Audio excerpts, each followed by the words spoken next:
Sovereign sisters, so many women in this world feel like no matter how much inner work they do, that like something still keeps them fully from stepping into their power. But what if like the reason that we struggle with confidence, with self-expression, with deep self-worth is not about just something personal, but actually generational? I think for centuries, it's true to say that the divine feminine energy, which will explain what it is today, has been very much suppressed. And it's not just by society, but even within our own bloodlines. Women before us have endured trauma, silenced their voices, and they've lived in survival mode, passing down these subconscious wounds that still shape us today. But here's the truth: healing isn't just possible, it's actually your birthright. I mean, think about it. What if you could break these patterns and awaken what is known as the divine, feminine, creative, powerful energy within you? That part that is very intuitive, very radiant, and very magnetic. And this is exactly what Elvira and I are going to be exploring today. Through the wisdom of Kundalini Yoga and the Course in Miracles, the teachings of our brother Jesus Christ, we're going to uncover how healing ancestral wounds allows us to reclaim our sovereignty and to embody our highest self. So stay with us, because by the end of this episode, you'll understand why reclaiming your divine feminine is a very important key to your healing and evolution, and how you can start today. Hello and welcome, everyone. Satnam, Elvira, how are you? I'm doing good. How are you doing? Doing amazing as well, especially since we're going to talk about the divine feminine today. This is it's something that I think every woman should be lit up by. The divine feminine, as we're going to get into today, is not necessarily just existent in women, but I believe that women specifically, because we did a podcast episode on toxic masculinity ourselves. Check it out in the YouTube channel if you haven't seen it. That we struggle with a lot. We struggle with this incredible, potent, powerful, wild energy. What do you think of divine feminine when you hear that word? Because I think a lot of people, especially in our audience, they may have not even heard of it, or I think a lot of people can gravitate towards thinking it's just related to the female aspect of who we are. But what does divine feminine mean to you when you hear that term? I think it's very broad because it's to me it's just embracing who we are because we're raised a lot of times that we have to be strong. We have to, you know, go out in the workforce and do all these things, and we tend to gravitate more to the masculinity side. But in really in the feminine, it's beautiful because it's birth. To me, it's like you're embracing your femininity. It's mother. It's motherly. And we see, and it's so sad because we see women who are embracing their femininity, and we kind of have I feel like the majority we feel kind of defensive, like because we see them embrace it, but we just don't know how to be in it. And I think it has a lot to do also with embracing who we are, being true to ourselves and feeling comfortable with our own femininity. And that's who we are. And I think it's a beautiful thing. Just like when I speak of Mother Earth, I just see this beautiful mother that just is giving us life because really we live in this planet. This is our home. You always think of the mom, she's cooking. That's how she shows love by feeding her family, feeding her children. But it also has to do with the male. Like, not every male likes to cook, not just like not every female likes to cook. But my husband likes to cook, and I feel that's him embracing his femininity side. He's feeding his children, he's feeding his family. That's a way of him showing love too. Like, let me make some good food for you, and then, you know, feed my babies. What a blessing that you can cook too. My husband does not cook. I mean, he's good at the barbecue, but that's about it. I was like, no, I'll cook. But it is what you're sharing. It's his ability to use his creative process. Yeah. Men need divine feminine just as much as women need. And I think it's more than trying to stay balanced in both, because you just said it really perfectly. The masculine is like you're taking action, right? You're leading. We all have those energies within us, but without creativity, like who are you? Then you're just like burned out and you're on the linear mind. You can't, like, the birthing canal creates from the unknown. That's what the divine feminine energy is. And yeah, it shows up in nurturing, the way we nurture. It could come up as cooking, right? I think for my husband, his divine feminine energy shows up a lot in sound healing. So he's always like loved music, and now he's obsessed. We have way too many instruments. I tell him we can start like for sure 3 bands just from all the instruments that are in our house, because guitars, the didgeridoo, the sound bowls, the tuning fork, I mean, the gong behind me, like he is that's and I find him, like I will come and he'll be like playing a song, or he'll be doing things like that. That's his creative side, and that's how it shows up for him. And maybe not necessarily in cooking, but without that, he would be like a really stressed person, because when he actually is like moving through like a really long day at work, I would never grab an instrument, but he does. And that's what helps him like reset. That's what helps him bring him into like centeredness. And again, like if you're going to create anything powerful, that's something that's downloaded from the divine. And if you don't have access to this feminine creative nature, which is not about action, it's actually it's the opposite of that, right? Like it's receptive. It's more like I surrender and I allow things to come to me because I know my worth. And that's the whole thing with the divine feminine. It's like when it's weak and it's lacking, like what we were talking about in our toxic masculinity episode, which again, everyone go check that out. It's here. I'll link it here in the comments as well. Like I was just so linear, so like I wasn't creating anything new. It was just kind of like either copying someone or just thinking they did it this way, so I have to completely do it that way, which only caused me to feel more like disconnected Yep. from myself. And I don't know, how do you see it show up in women right now? I think as women in general, I think we've struggled just because we've had to step in so much in our masculine side that we've kind of forgotten even how to nurture, how to, you know what I mean? Just like with your husband, him creating music, he's birthing something, you know what I mean? And music can also it calms the soul. It does. So I think finding the balance of because for whatever reason, we also society, like we have to be an alpha, we have to do this, we have to, our careers are this and that. And then we're forgetting about our roots, we're forgetting about our intuition, we're forgetting about our children to the point of, I don't even have time to cook anymore because I have to work and I have to do this and I have to do laundry and you're always on the go, and then we just forget. And I think as women, I think a lot of us are starting to come back to that okay, this is not working for us. We can't keep ignoring our children and think they're going to raise themselves and they're going to know right from wrong. You know what I mean? It's just, I think we're coming as a society, as women, as a whole, we're coming back to that base of nurturing that obviously, like we went through that phase. Our mothers were told, don't hug your children porque los vas a embrasilar, and all they're going to want is just for you to hold them. Just leave them in the crib and let them cry. Yeah. And what has that done? This huge abandonment issue that we have, that we're like, I was never helped as a child. I was just left there to cry because that's what this man said, and then everybody did it. So obviously that didn't work. So I think we're coming back to that nurturing side of us. What do you think? 1,000% agree with you. And you touched on a couple of things. The first thing is societal, right? It has been societal. The whole feminist movement, which we talked about before. I recently actually saw this really cool podcast, or no, it was a video on TikTok, and he was talking about how we need to get back into, like, the United States has this like thing about, like, it's Americans. It's not even in our culture in Mexico.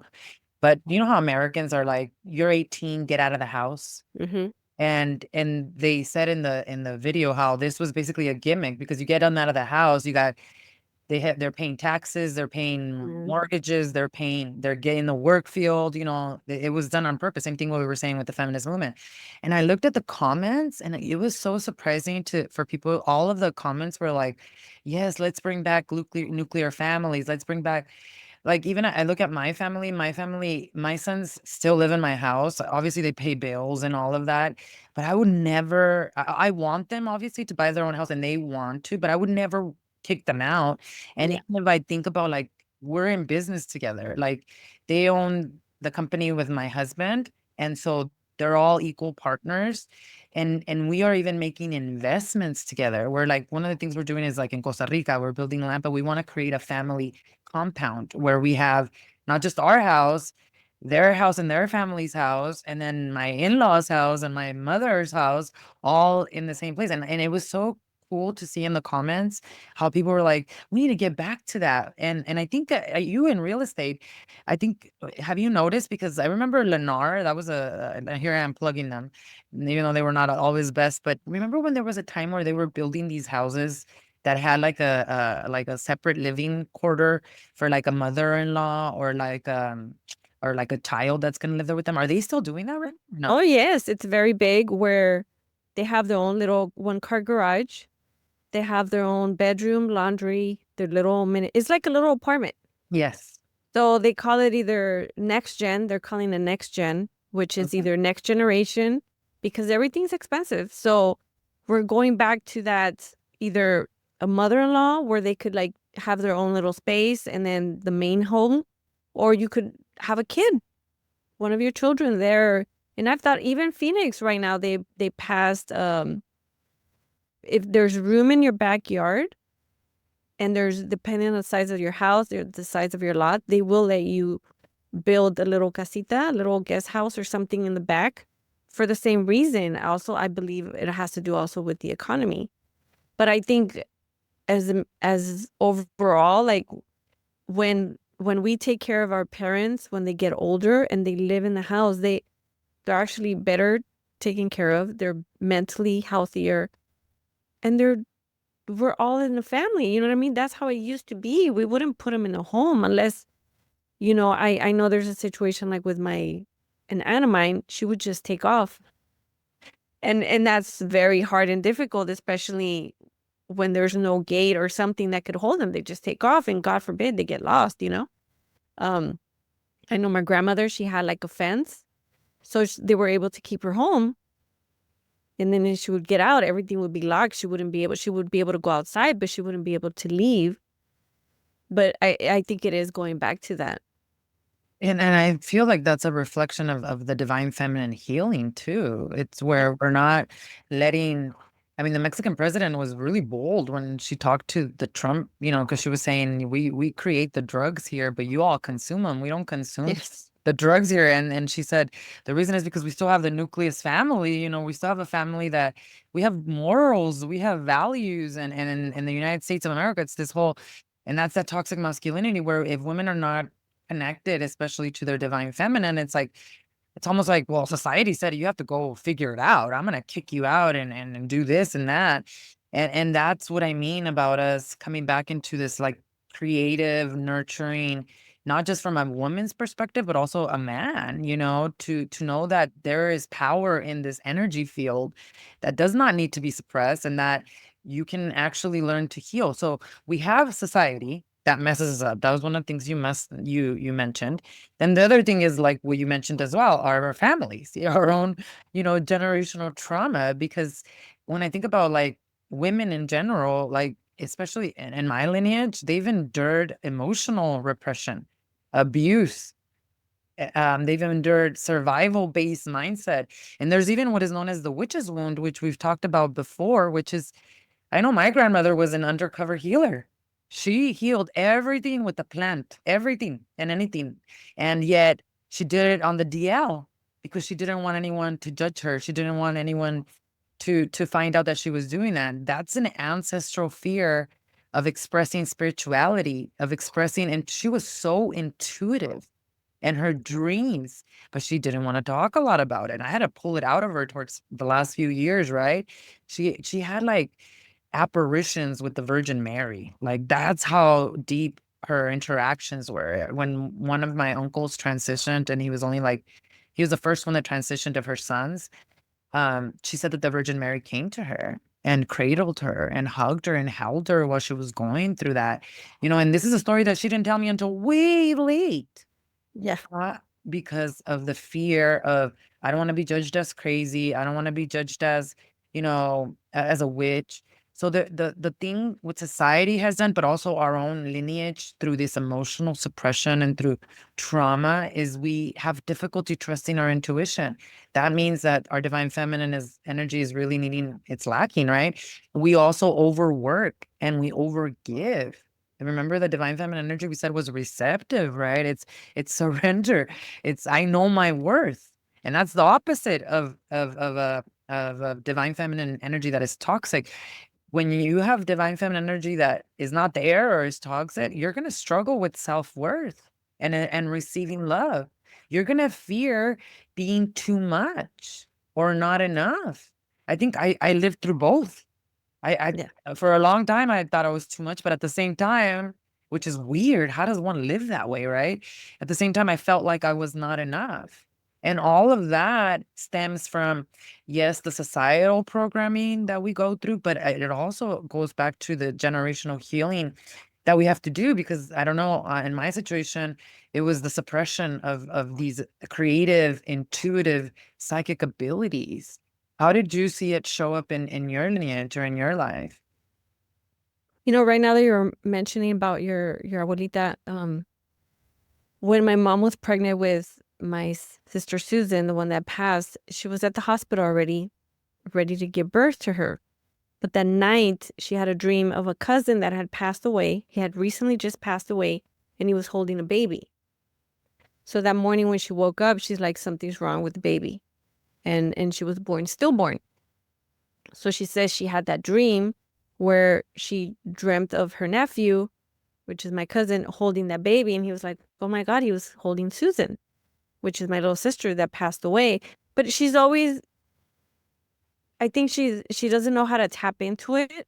You know what I mean? She's for the same reason, because we've been told, you know, my mom didn't, she was very blessed. She didn't have to work because my dad was able to provide. But I think as a society, we went way into the masculinity side and we became kind of toxic in it. And I think we're finally, because there was a side of masculine men who were very, unfortunately, in our culture, they were very, and I think in other ones too, where they were very like, this is who I am, and I'm going to have multiple women, and I'm going to do whatever I want, and she's going to stay home, and she's going to. So obviously, as females, we're like, and then they push us into this new movement that we don't need a man. So then we take in this masculinity side and we become alphas to the point where it becomes very toxic, that we don't even allow men now to be men. And we take over. And I think now we're trying to figure out like, okay, this is not working. What we were doing back then is not working. So we're finding that balance, because as a family, we have to work as a team. It can't be one person does everything and works and cleans and does this and that. And I think it's a nuclear family. So you have to work as a team and everybody has to contribute one way or another. Otherwise, it's not going to work. You know what I mean? Just as female, we're trying to do everything because we feel guilty because we're out working and we hardly spend time with our kids. So we do everything for them because we're trying to not feel as bad that we're not there for them physically or we don't dedicate time. And again, it goes back to finding that balance, because that doesn't work either, because they need the time, they need the dedication.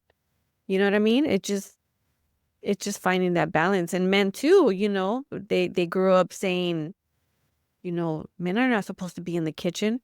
Yeah, my husband doesn't clean, he doesn't do any of that, but I feel like his way of showing and tapping into his feminine side is like, I want to cook for you guys and I'll make really good food and to feed my children, whatever. That's Right. his way of another form of showing love. And it's okay. There's Uh, nothing wrong with that. No.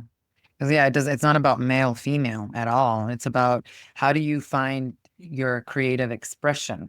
And that the thing about this is like if you've been through a lot of patterns of generational trauma, you have no creativity. 'Cause there's no room for it. Like you're when we're going, imagine if growing up with a lot of abuse patterns, right? Or dysfunctional families, like you were always on the edge. We always our nervous system gets so stuck in fight and flight. Like that's such a him cooking is such a beautiful way of him showing how much healed because he has like the energy to be able to create something like that. Same thing with like the food, I mean the instruments, something that I can't do at all because it's not my creative outlet, right? But there's other ways that I express that, and it has nothing to do with like male and roles or female roles, right? And it's more about I believe it's more about intuition and you trusting your intuition on how to show up in this world authentically as you. And that's that wild. There's this beautiful book called Woman Who Run with the Wolves. Have you read that one yet? Yeah. Oh, you I've have. read. So Clarissa Pinkola Estes, amazing book. I think every woman should read it and every daughter should read it. And she talks about a lot of it is divine feminine because she talks about us women connecting back to our wild self. I even have one of her quotes here. She says, "To be ourselves causes us to be exiled by many others.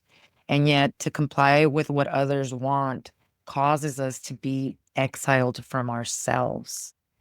That's the divine feminine, where you trust your intuition, where you know your worth, who you are at your core, where you can stop exiling yourself. The truth is when you step into your power, we were talking about this, you're going to trigger a lot of people. Jesus Christ triggered a lot of people. He didn't attract people coming after him. He didn't, the law of attraction in the New Age community can be so toxic in so many ways. But what he did was he stood in his truth. That's divine feminine. The masculine works with the mind, the mental, the logic, right? The feminine, there are no boundaries, there's no rules, there's no dogmas. It's a knowing. And this knowing can only be accessed and developed when we do heal ourselves. That's why generational healing is so important because I come from, my grandmother had a lot of toxic masculinity traits and she suppressed a lot of the divine feminine. Again, I'm not blaming her. Life circumstances made her that way, right? Same thing with my mom. She suppressed a lot of her divine, especially the intuition, especially that. And then she was like a hustler, right? Like she went out and worked. My dad, she always says that she raised my dad because now she's living good, because she's retired and she's good. I think we all raised him. We've all finished raising him. She will not let him forget that. She will not. She's like, at the beginning, like she was double working, like she was working in the fields and then she was even selling clothes. So and I thank her because she taught me how to be an entrepreneur, right? But she was a hustler. Like she worked hard. Why? Because she couldn't be receptive. She actually couldn't allow my dad to really come through. And until later, that happened kind of forcefully, not even naturally. That's when, she started to get more into her divine feminine. But even now, she still struggles with it a lot. She didn't grow up in a home where her mom told her she loved her at all. So she never told, I think the first time she told me she loved me was recently, like 6, 7 years ago. It wasn't like a long time. And when she told me, I was weirded out. I was like, what is it? Why? Because my own divine feminine. I was like, and even like breastfeeding, I go back to breastfeeding. My mom did not breastfeed us. I didn't breastfeed my sons. And that I regret so much. But that's what I learned. That's what I saw. So it goes beyond this like female male thing. It's about what were you shown as it relates to these creative energies of being wild and being authentically intuitive yourself? Because that's what you're repeating as an adult, whether you're conscious of it or not. Does that make sense? No, yeah. Like for instance, my mom right now that you say your mom, the first time she said I love you was a couple years ago. I must have been 17, 18 years old. And it was so shocking because it's like my mind automatically was like, what is happening right now? Are you sick? Are you dying? Oh my gosh, she's dying? Like that was my nerve. Like, oh my God. And I just started crying. I'm like, what is happening right now? This is not normal behavior. And it's funny because I've told my sister's like, she must have seen something on TV that triggered her sex. I mean, to you, because it wasn't something that was normal. And it completely threw me off. But again, because I'm assuming her dad had abandoned them. I'm assuming my abuelita wasn't, my abuelita was hardcore. Like she had to be. Her Yes. husband left. She had to be like very cold and just keep it together. She wasn't very affectionate. Mhm. I know I was very affectionate with my abuelita. I would tell her all the time, I love you, abuelita, and she would start crying. Her reaction was like that too because she wasn't used to it.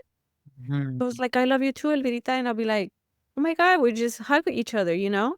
But again, with the breastfeeding, for whatever reason, you would think they would breastfeed us because, and my mom didn't breastfeed us either.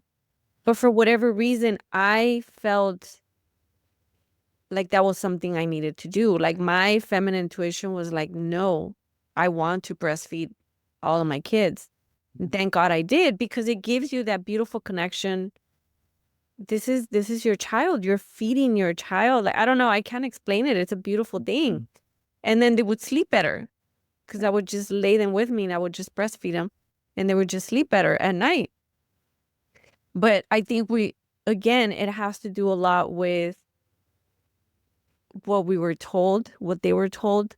Like, don't carry your baby because then they're going to be held all day long and they won't let you do anything and you have too much to do. Right. You know what I mean? Instead of having that connection with that child because obviously they need it. And then they grow up thinking they're not loved because you weren't allowed to even tell them you love them, whatever reason, we have to go back to that root. And unfortunately, we see a lot of women who are in their feminine and Mhm. they're judged and they're criticized. True. Even if we step into our own truth, it's like, who do you think you are?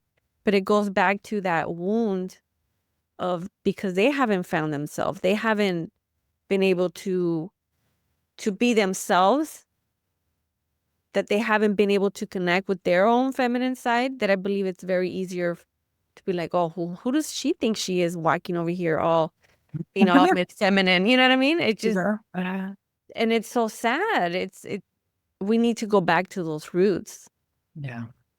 Yeah, I laugh because I did that, you know. I remember there was this girl when I had first left the real estate industry. I mean, I was leaving like a six-figure position, right? And I was just like, we're gonna start the Sovereign Sisterhood Academy. And then my husband was supportive, right? He was like, he would tell me like, you don't have to worry, let me handle it, right? But me with my toxic masculinity was like, no, I'm not used to this. And the same thing with my mom, because she had worked all her life. And when my dad was telling her to retire finally at an early age, she felt worthless. She felt to the point like what you just described. There was a girl, I still remember that somehow she came into my life during this time. I don't talk to her anymore, but she used to get on my nerves, and I didn't know why. And then later, as I did my healing journey, I realized that why it was because she was in her divine feminine. And her husband also kind of took care of the bills and everything. So she didn't have to worry. So she was growing her coaching business. Like it seemed like she was really relaxed about it. And here I was, my husband was giving me the opportunity to be relaxed about it, but I didn't take it. I don't know. I didn't know how to be receptive. I didn't know how to be intuitive. All I knew was I gotta hustle. I gotta make this happen. I need approval.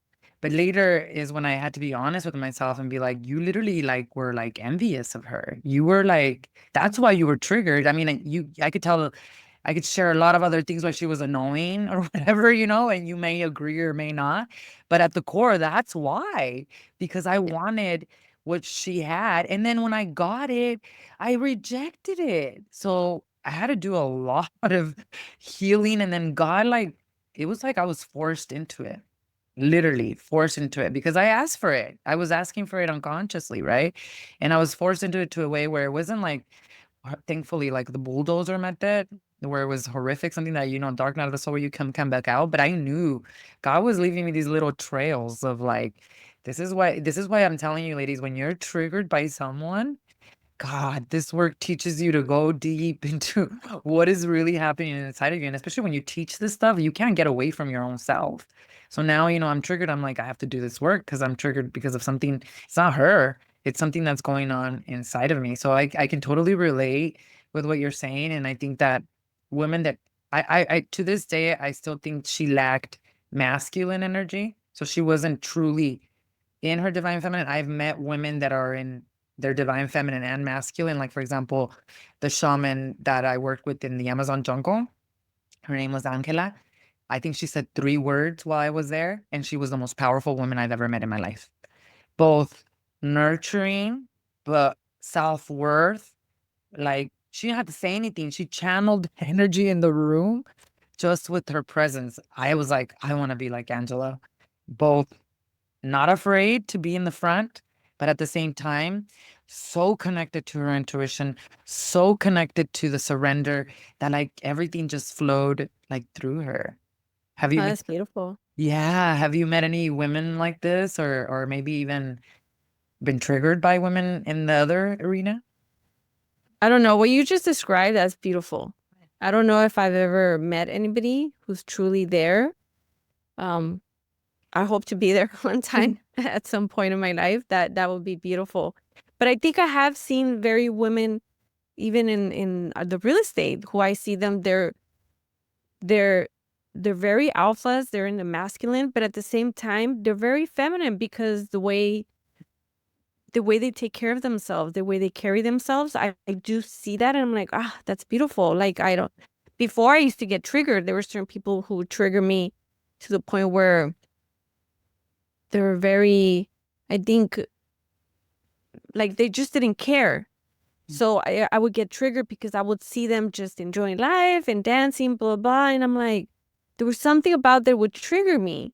But then later I realized it's because they just didn't care what other people were thinking about them. They were just being authentically themselves. And that was triggering to me because I was too worried about what other people were thinking about me instead of just being myself. So I was like, wow. And then right now that you're saying with receiving, I do see how even in my lineage, like we're not used to receiving because my abuelito or whatever, they would cheat. Yeah. So to have now a man and be like, I care about you, I love you, I want to take care of you, it's kind of like, what? Yeah. What do you mean? And I see it in my lineage. I see it where there's just like, I don't know about this. I don't know if I want to be here. And it's like, but it goes back to that too. Our roots, our lineage of not being able to receive the love when it is actually true and authentic and with good intention. It's Absolutely. kind of we're putting the brakes because we're like, oh, this is kind of scary. But I think it has to do also with our lineage. Yeah, you just nailed it. I mean, I got a huge aha moment when you said that because the patterns of infidelity are so common in the lineages, right? And that was exactly what my both of my grandmothers struggled with. Both um Yeah. my mother's mom was a little bit more actually both of them we can measure, right? They're both as horrible and as traumatic, right? But think about it, like it just when somebody if we're intuitive as women, I bet you anything that our grandmothers knew that they were being cheated on, Oh right? yeah. They knew. So if they knew, my grandma was one of the few on my mom's side that actually spoke up. But my other grandma, she just had to take it. She couldn't speak up. She didn't have a voice. So this other grandma did. But however, think about that. That's the divine feminine completely being destroyed. Because if you have an intuitive feeling that your husband is doing something and then you're not honoring that intuition, either you can't speak up or you do and it gets only worse, that destroys your divine feminine intuition. Where to the point, the hardest part there is forgiving also yourself for betraying yourself. And I think that's also why so many women struggle with the divine feminine intuition because either they think, what's the point? I'm still going to suffer, or I don't know how to trust it because of all of these wounds. Is it real intuition, or is it just my programming of pain that I've been through? And I know that even if when it's real intuition, when it's God speaking to you, even if it's something that's like a bad, what we would consider bad news, like your husband is cheating on you or something happens, right? God doesn't shout or make you feel frantic in it. God, even those messages, they're delivered in such a powerful, neutral way that because if someone has healed their divine feminine, right, they'll be able to take action without the commotion. So I think that's a perfect example what you just gave of why our ancestors and our grandmothers, like, dude, they couldn't talk, they couldn't speak up, they couldn't even trust their intuition because they were just regarded as crazy or you don't have a right. And then we wonder why then our mothers and then our us and where we end the cycle so that our daughters don't have to go through that. Does that kind of make sense? Oh, yeah, and I had the same. My abuelita would tell me, she's like, "I'm not stupid, Elvirita. I knew what he was doing," but she never spoke up. Oh, yeah. She felt she didn't have a voice. And then the other one was more for that time of age, like that time that she was married to my abuelo, which I love him a lot. Like he was the only one I had because I never met the other one. But he was a player. And so she left them and then she came into this country and alpha. She bought her house, she worked, she did, you know what I mean? She did it on her own with her children. And it was like, completely different from my other abuelita. But it goes back to rooted to that, to the point where, yeah, there were times where where I say I had to stop myself, Mm. really pay attention why I was responding and reacting a certain way. Because a lot of times I had to ask myself, is this my intuition or is this my insecurities? Mm. Because a lot of times I'll be like, okay, why are you mad, Elvira? Do you have a reason to be mad? Did your husband do this on purpose to make you feel bad? I mean, no. Okay, so why are you upset? There's nothing, you know what I mean? Because we start playing this narrative in our head, like, I would get in an argument with my husband. That's it. We're getting a divorce. It's over. He's going to remarry. I'm going to end up alone. It's like, and it goes back to also to not being able to receive love because we feel not worthy enough. We're not connected to our worthiness, our own feminine, our own, like, no, I am worthy. I am worthy of being loved and respected and treated right and receiving this love because there's that insecurity, there's that self-doubt, the not loving ourselves because we're not connected to our own feminine. Exactly. 1,000%. And that's exactly why from a Course in Miracles spiritual psychotherapy perspective, which are the teachings of Jesus Christ, it's about releasing fear and healing at the level of the mind. Like you said, we have programs running, right? Like he's because our grandmas were left, right? So then the triggers come up and we tell that story and go deep into the rabbit hole, right? Why? Because that's the program, that's the ego. And the thing about the spiritual psychotherapy of A Course in Miracles is that it's always just reminding you who you are at your core. And that is what helps you, which is we're all expressions of God. There was this a scientist I've been talking a lot about DNA in our communities, as you know. And the Stanford scientist was like, all DNA is the same. The king's DNA is not different than our DNA emits photons, which are like literally light particles that through meditation we can connect to this divine feminine energy, this Adi Shakti, fourth state of matter. That's what like expands our consciousness beyond like even healing. And it also what it does in the spiritual psychotherapy. So we do that Kundalini yoga meditation, for example, right? The breathing, the chanting. That's what helps us connect to this flow. But from the perspective of Jesus Christ, it's like the healing has to happen at the level of the mind, which is the ego, the program that what does it do? It has a lot of fear. It wants to control. It wants to keep telling us that we're separate from God and that we can't trust this wild, divine, feminine, intuitive nature. So it's what you were saying right now. It's about returning to love, right? And in returning to love, because that's one of the lines that I love about in A Course in Miracles is that it says, you're not here to learn anything. You're here to remove the obstacles of the forever presence of love. And that's the whole thing with with the divine feminine energy. That what I've realized now is that the true power comes from trust in God, not force. It's from allowing the divine flow, this feminine creative nature to actually guide you. And the only way that I've been able to do this, and it's a daily practice, because every single day I dedicate my life to forgiveness, not as a preparation of something someone's gonna hurt me, but understanding that we're all human beings and that we all make mistakes and that we go unconscious.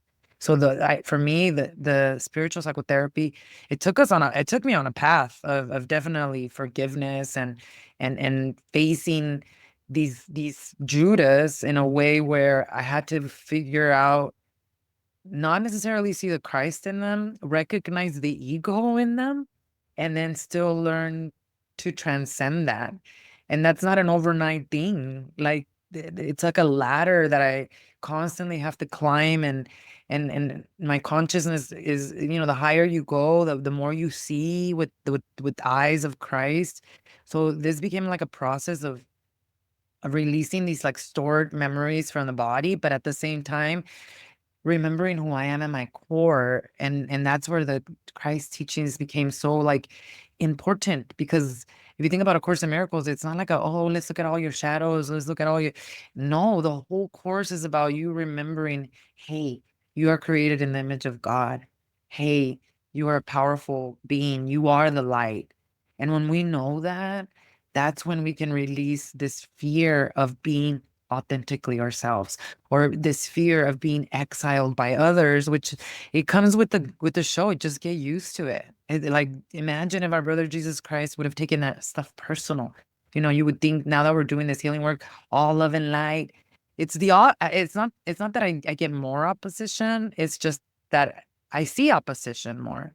I naturally recognize it, and it's very quick for me now to know that it's not because of me, it's because of what that person is processing and moving through. Does that make sense? Yeah, I was thinking right now, just being a woman, what a privilege, because it's just like Mary Magdalene. Like if we read her history, because I know we both have, it wasn't true what they said in the Bible. What, right? The Catholic Church, I think it was in 1980 or something like that. They finally came out clean and said no, she wasn't a prostitute, because that's how they put her in the Bible. But my understanding from what I've studied in regards to Mary Magdalene is she was the only one who actually understood exactly what God was trying to teach us, because she embraced that feminine energy. She embraced it. And she knew exactly what it was that he was trying to teach us. And it made all the other apostles jealous, because they're like, well, who is she to come over here and she gets it? But what do you mean we don't get it? You know? And it's, I don't know. I think it's such a huge privilege to be born a woman. For a long time, I think we were made to feel like we didn't have rights. We didn't, but I think deep down, there's a reason why they want us to keep us down. They didn't want us to really embrace who we truly are, because we do give birth. Just in regards to even plants, there's a reason why they call Mother Nature a mother. Mhm. Like even with plants, I remember there was years ago where I was sick and I had like this stomach flu for months, and I was losing weight. Like I had lost like 15 pounds. Like I was just losing weight. I went to the doctors. They're like, it's just a stomach flu. And I'm like, well, what am I supposed to do? Like, you know? Yeah. And then my dad was like, Mija, you haven't had estafiate? And I was like, what are you talking about? And he's like, you haven't had tea from estafiate? And I'm like, I don't know what you're telling me, Dad. He made me the tea, healed. I was completely okay. Ever since then, that plant, I have it all the time. If it dries out, I need to go find it and I have it all the time, because I have so much faith on this plant. But what it is that we going back to our roots, we're going back to who we are, our femininity, our connection with nature, our connection with God, because God speaks to us all the time. There's stuff that neither one of us can explain. Just like when my kids were little, my daughters were little, Mhm. And that family friend comes and she's like, Mamita, you better not go back to work. Nobody's going to take care of your girl better than you. Don't even think about it. I'm like, how does she know this is what I was thinking? Mm. But we have that divine connection with him. We have, I can't explain it. I'm not saying men can have it. Of course they can have it.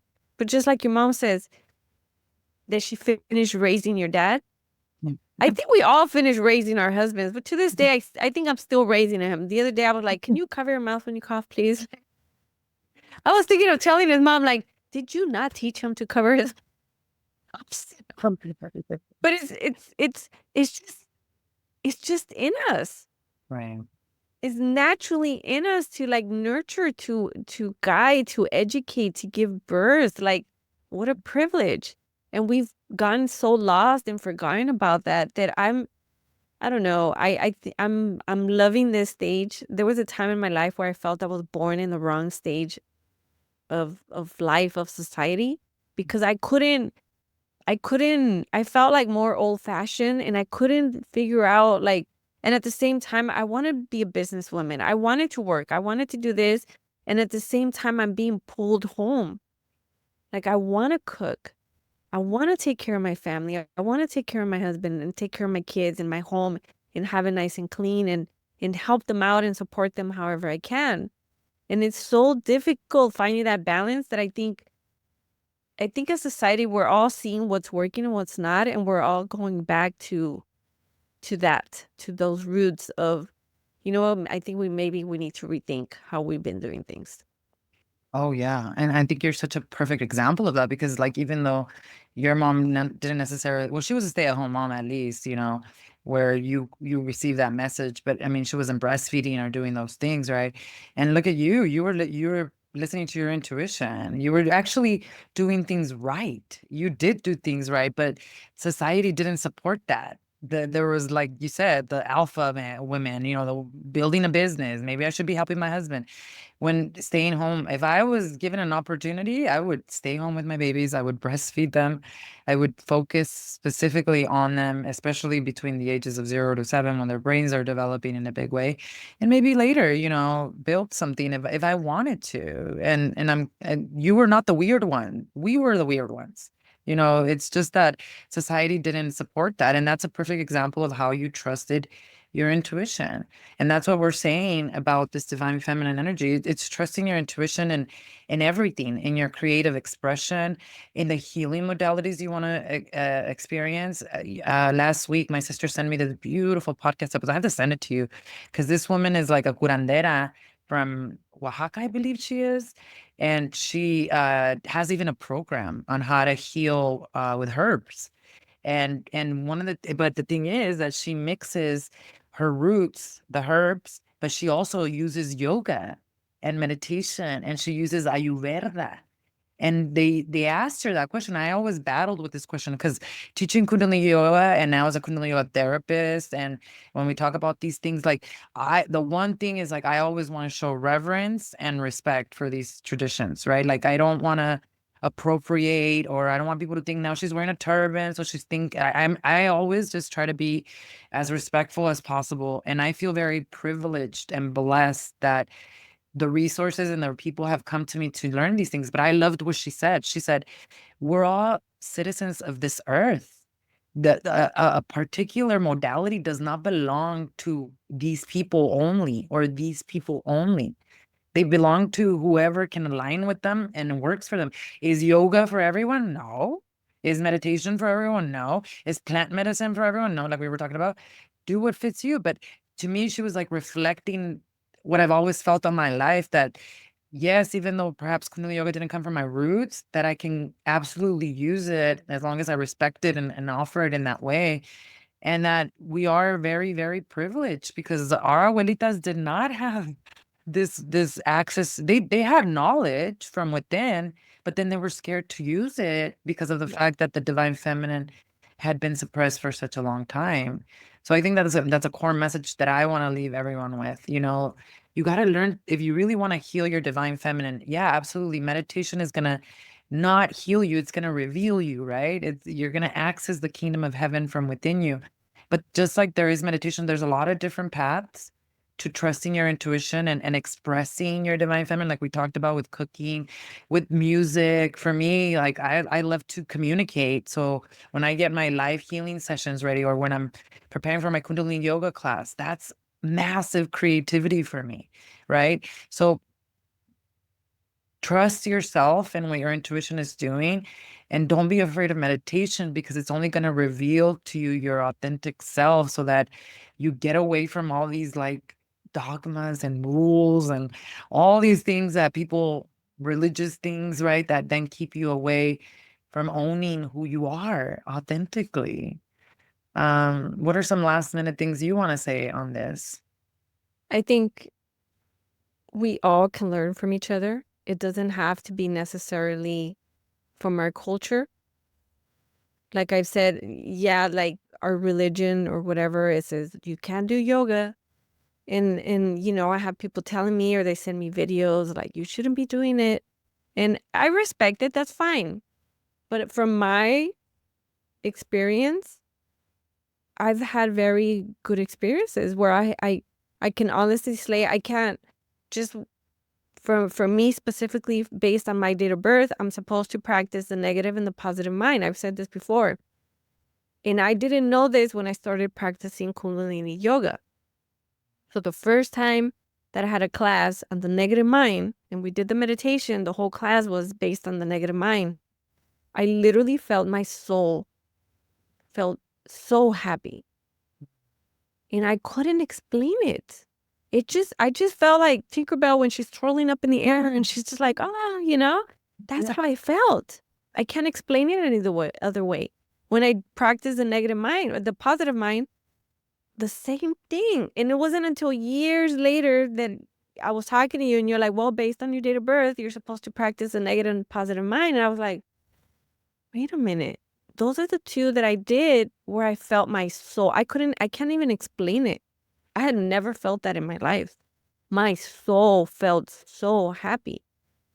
And my experiences have always been good where like I released something or I let go of something. There was one, it was around a year ago. We were working on the hearts.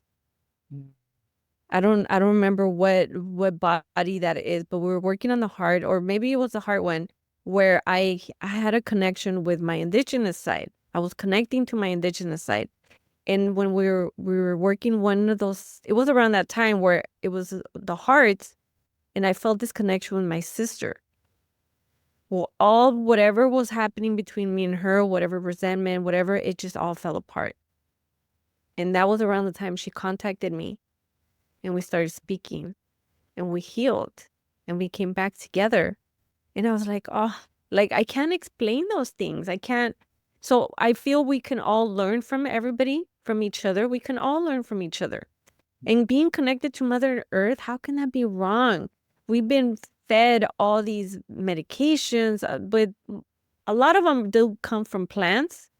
Yeah. But I mean, we're being fed all these toxic foods and we're being exposed to so much. Like, how can we not go back to our roots? Like, just like the stomach flu. I had that stomach flu, and ever since then, I need to make myself some tea. Yeah. Mestafiate. And then I'll send you a picture of the plant. Oh, it's so beautiful. My dad's like, Mija, do you have estafiate? I'm like, no, Dad. He's like, I found somebody that has it. I bought it for you. I'm gonna give you one. And I was like, and I put it in the ground. And it's beautiful. Every time I see, I'm like, oh, you're so gorgeous. Like she just looks so pretty. But it's just again, we're going back to our roots, connecting to ourselves. Because unfortunately, also, I think our mothers and our grandmothers were, I don't know what they were told or how they were made felt. You know what I mean? There was a time where women were being hanged because they were like witches and I don't know what.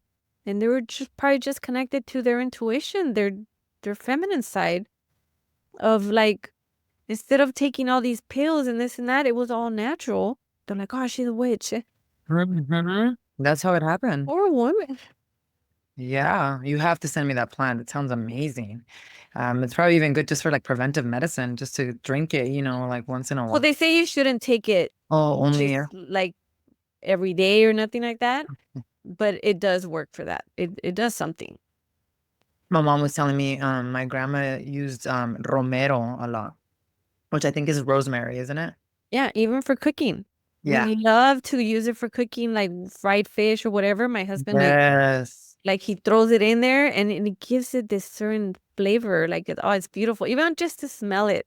I love the smell of it. We were in San Miguel de Allende and they gave my husband a drink, and it had romero that was lit up on the thing. I was like, it was an alcoholic drink, so of course I didn't taste it, but I love the smell. But my grandma used to. My mom said that lo asaba, so she would roast it, and then she would put vapor rub on it because that everything's about vapor rub. And then she would, if she had ear infections, that's what she would put in her ear and it would heal her. But again, these are not things that she would share with the world because again, it's like these things are like, oh, you're now a witch. And I also think, I think in the generation of my grandma, there was a lot of witchcraft that really was going on where people would, especially in those little ranchitos in Mexico, like, which ones are the witches and which ones are causing dark magic. And then you get into this, like, sadly, if someone you know that someone's doing witchcraft on you, now you're gonna do witchcraft on them to like protect yourself, and that is so toxic. Because the only way that you're protected is through God, and that's why I was like baffled. Like if these women were so connected to, but see, they were not connected to the God of love. They were connected to the God of the Bible, which the God of the Bible is like a very mean God that is does not like protect and is judging us. So like they put themselves in these loops of like, now I did this witchcraft back because I'm protecting myself. Like that shit is like you're still getting that stuff back. So I feel like I feel like it was more off. Right now, I think people are very naive and they don't see witchcraft that as what it is because it is real. It happens all the time. But I'm never ever afraid because of my connection with the divine. So there's a lot of obstructions that they had in the past that most of it had to do with suppression. We can't talk about it. We won't speak on it, whether it's trauma, whether it's the healing modalities, whatever it is, like the egg cleansing that my aunt does still. And I do it now. It's like you couldn't talk about that because all of a sudden you were considered a witch. And that's why this divine feminine energy has been suppressed. And that's why they make you feel afraid of it because it's your intuition. You don't, all the answers you're seeking are already inside of you. And talking about plants and what you said about the especially this plant that you're talking about with the medicine, DNA emits photons, right? But so do plant DNA. These plants back here, there's a whole show on them that they even know who's the one that waters them. They produce a certain smell. So same thing we were talking Mhm. about last week with plant medicines, right? The shamans, how did they know? The DNA was interacting with the shaman's DNA. And then when they take it, that's why you have these spiritual awakenings with the ayahuasca, with the same thing. But the same process can be achieved through meditation. Because if you're meditating, that's why the religion doesn't want us to meditate because our DNA is emitting light particles that is now connecting to the divine to God. It's not connecting to anything scary. You have to think about the feminine energy. I see it as the jungle. Like in the nighttime, she turns into a wild child. There are tarantulas and snakes, but that's part of the whole. It's not good or bad. And that's why with plant medicine, as it interacts with our DNA, we don't see hallucinations. We see what is underneath the subconscious. And that's what makes us afraid. Because then what do we think? Oh, I'm a bad person for having these dark visions, or I'm a bad person. No, that's just stuff that you're working through. And if you actually stay in a conviction with God, you're gonna see how false it is. It's kind of like we were talking about in A Course in Miracles this week, which was a big game changer because I was trying to ask Lizzie, are you trying to say for us to see God in everything and everyone? And how do we do that? Even if someone's completely in their ego. She's like, that's not what I'm trying to tell you. What I'm trying to tell you is you recognize the ego in that person. You just don't feed it. You just don't continue to acknowledge. You basically respond with love so that it could get back into alignment. So we're not like bypassing or pretending all love and light, but we shouldn't be scared of this either. Like I used to be more scared of the spiritual realm and dream state because my mom never talked to us about that stuff because she was so scared about it herself. And now I'm like, I love that. Like, I feel like there's so much truth there, talking to my ancestors, sometimes things that are synchronicities that I can't even explain to people, that I know it's God, and then not all of it, like I said, is, oh my God, good news. There's things that come through my consciousness that I know it's God, and then I just ask God, is this a message that I'm supposed to deliver, a miracle? And then God tells me. So we don't want to judge this energy as good or bad. It's just the totality of creativity, of intuition, of your true authentic nature. That's really what it is. And the way to access this is by healing yourself so that you don't stay in these programs of the witch's wound or the fear of just speaking your truth, right? I think it also has to do having the courage to look in the mirror. Yeah. Have the courage to look in the mirror, and it's not going to be an easy process. It, at least for me, it wasn't easy. It was very painful because I had to look at myself truly 100% how I truly was, the good and the bad. And really decide, okay, this is how I've been showing up in life.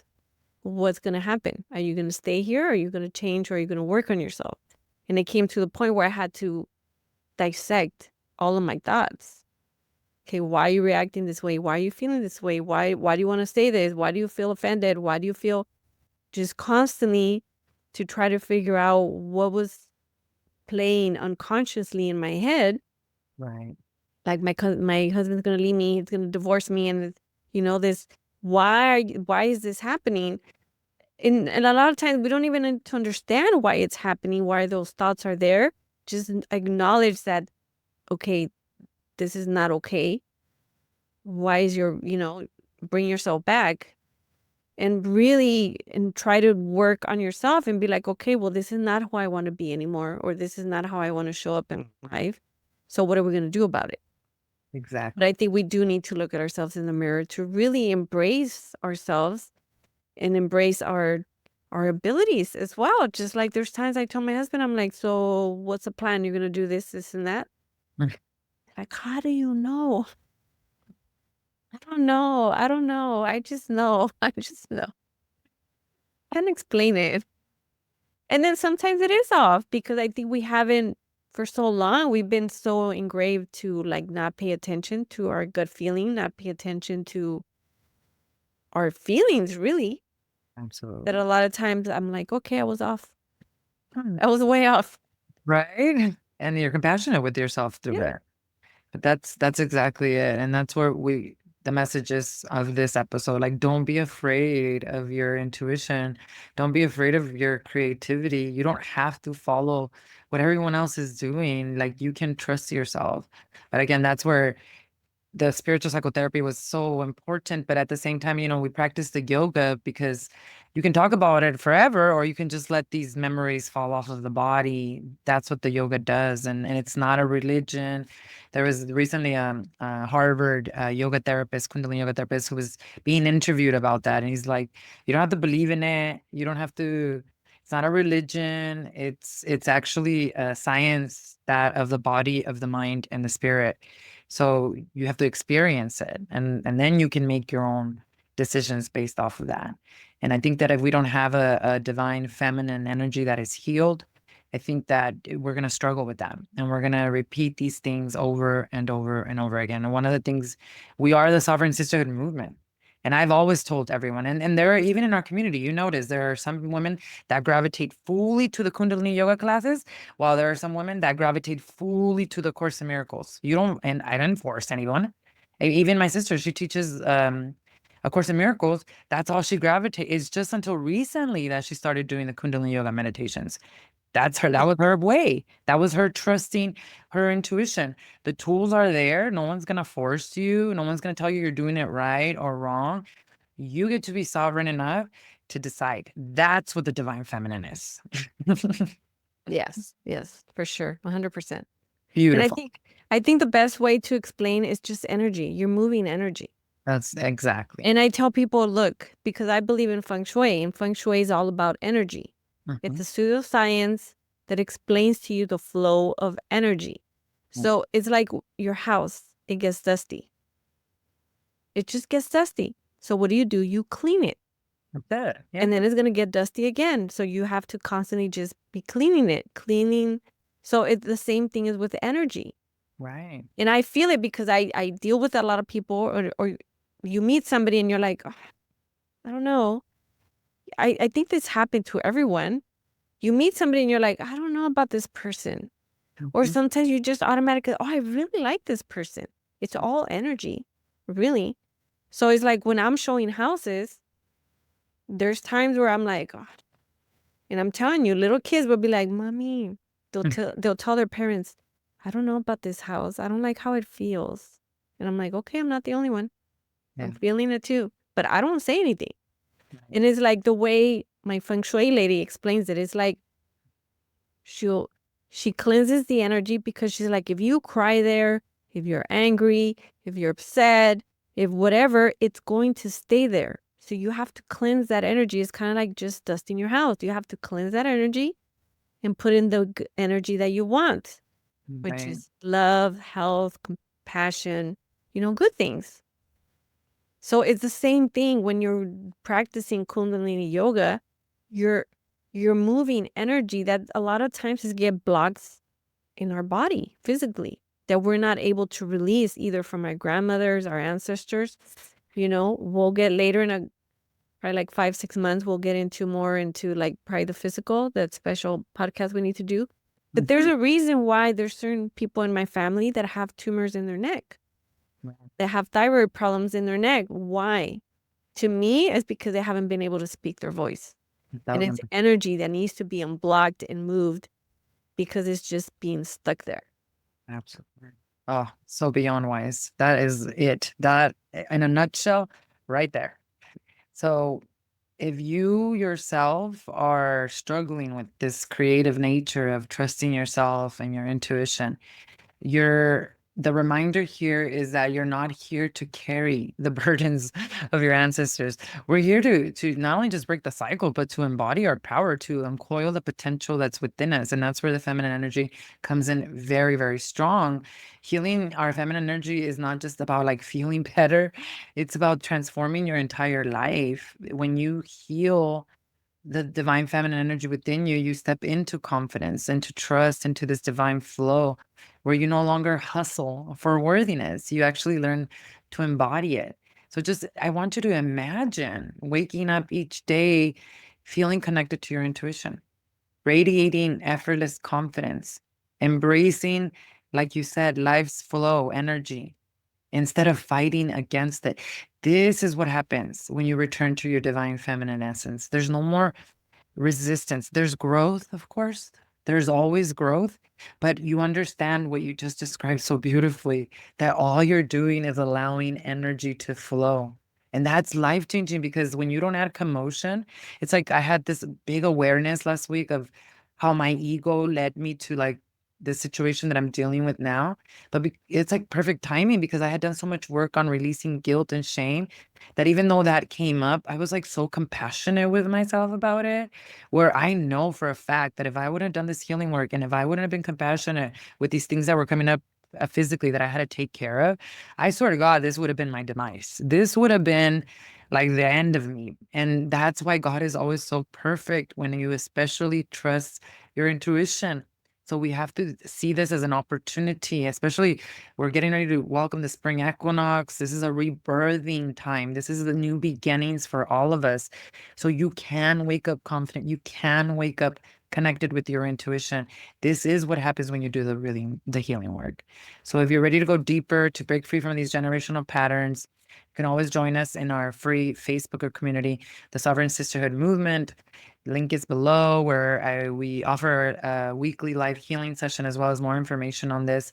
And even though the Sovereign Sisterhood Academy is not open for enrollment, you can always join us at Satori Vitality and Spirituality. This is our membership community with 3 classes per week to help you increase your vitality and really the beginnings of the generational healing journey. If you're somebody who has never meditated, who has never studied the Gnostic teachings of Jesus Christ, this is a great place for you to start, not just because of the teachings, but I think more importantly, I know more importantly, it's because you're surrounded by amazing goddesses, women that have stepped into their divine feminine power. Believe me, so many of you taught me how to do it. I could not. That's why I was telling you, you did this right, Elvira. We're over here trying to do things backwards. So I hope that you recognize that in you, because I've always admired that about you. And I think that's why we've worked so well together. Oh, thank you. I You're think the really, admiration goes both ways because I admire you in so many things that you've done. we do fill each other's cup. Very, very, very And beautiful. I think your boys show it, the beautiful work you've done. Thank you. And your daughters and son. Oh my God, are you kidding me?